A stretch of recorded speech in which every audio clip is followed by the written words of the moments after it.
We're now going to move on to the second presentation, and this is from Zeba Khan. Zeba joined the Public Scholars Initiative as a PhD student in the Women's and Children's Health Sciences program at UBC.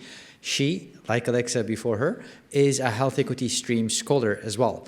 Her work, Period Pain is Real Pain, is also an evidence of how we can also mobilize our works for real change and public outreach.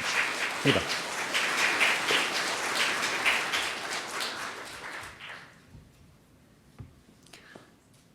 Raise your hand if you have a monthly subscription. Netflix, Prime, anything like that? Almost all of you in the room. Keep your hand raised if you have ever tried to cancel a subscription and realized that it was way harder than it needs to be.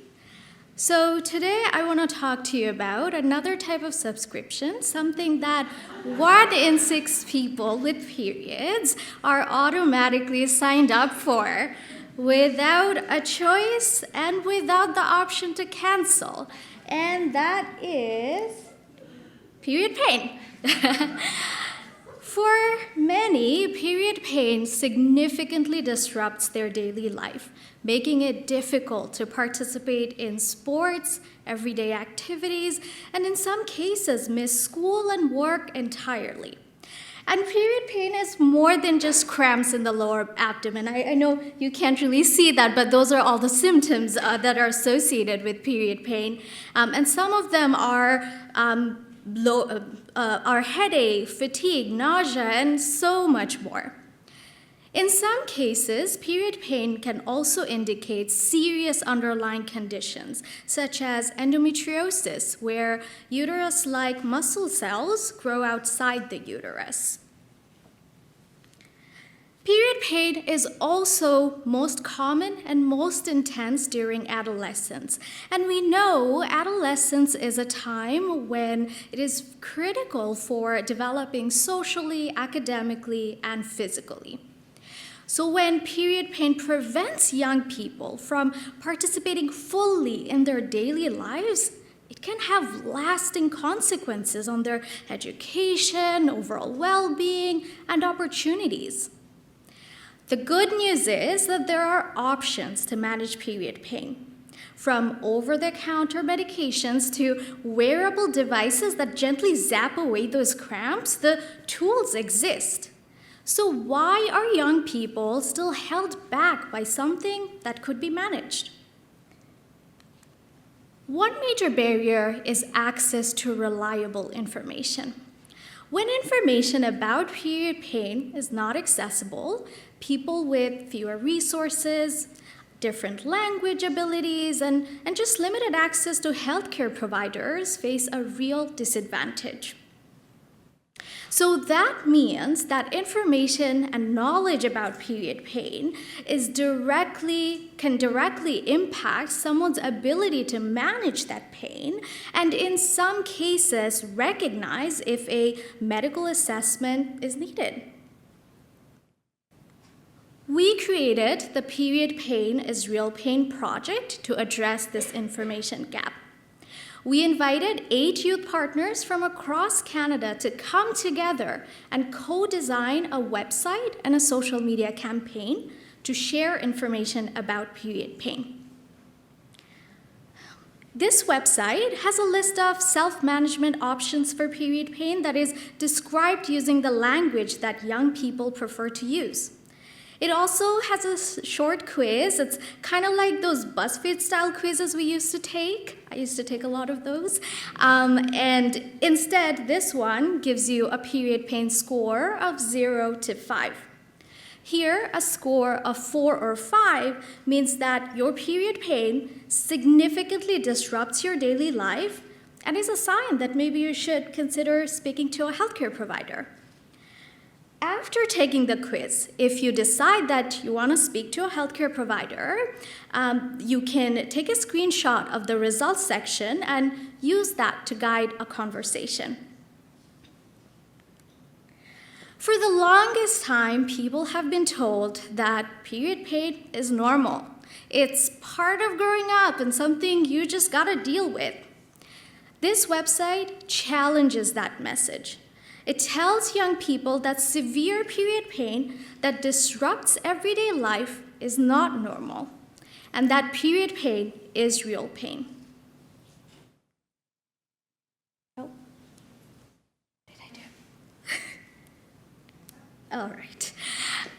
One of the most exciting parts about this project is that it was built together with youth, clinicians, researchers, all at the table.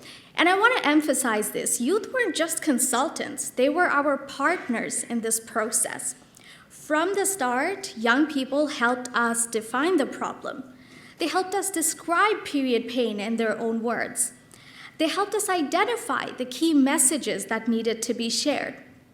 Researchers and clinicians helped us make sure that the content and the information was medically accurate, but it was our youth partners that set the overall direction of the project. Beyond helping us create the website, our youth partners also helped us launch a social media campaign. They brainstormed ideas, created original social media content, and made sure that whatever we put out remained relatable to young people. All of our efforts combined helped us reach over 800,000 people in just a month. And that resulted in over 6,000 people visiting the website. This campaign was also featured across traditional media, such as CBC, in both English and French.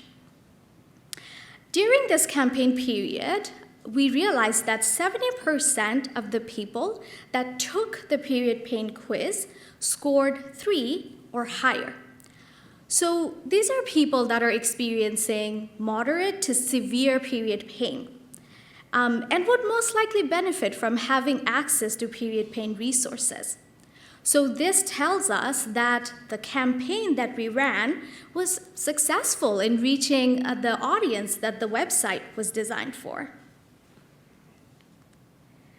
Now, access to reliable information is just the starting point. To make period pain care truly accessible, we have to think about real-life barriers. So these are things like, how far is the nearest healthcare provider to you? Can you actually get there? And what are the true costs of getting access to period pain care? These are some of the questions that I will answer in my PhD research. And based on what I learned, I will create additional features for the periodpain.ca website.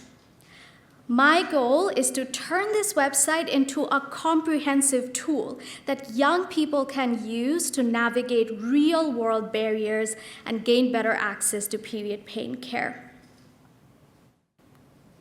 So, if period pain is an unwanted subscription, then this tool is the Manage Plan button that gives young people real control over their period pain. So picture this, your 16-year-old sibling or niece gets their period and is getting terrible period cramps. Instead of being told to just deal with it, show up to class and act like nothing's wrong, they come across the Period Pain is Real Pain website. There they learn that period pain is real pain, and they learn when to speak to a healthcare provider and how to find the right one.